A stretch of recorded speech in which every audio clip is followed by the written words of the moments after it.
স্বাগতা একেবাৰে সুখী নহয় আৰু আপত্তি থাকিলে আমি তাইৰ লগত জোৰ জবৰদস্তি কৰাটো ভাল কথা হ'ব জানো? স্বাগতা, কথাবোৰ খুলি কোৱা।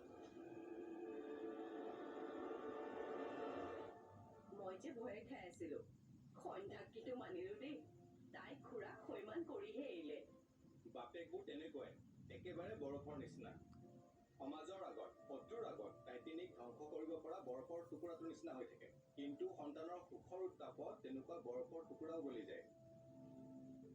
দেউতাকৰ নিচিনাকে কথাবোৰ কৈছে যে।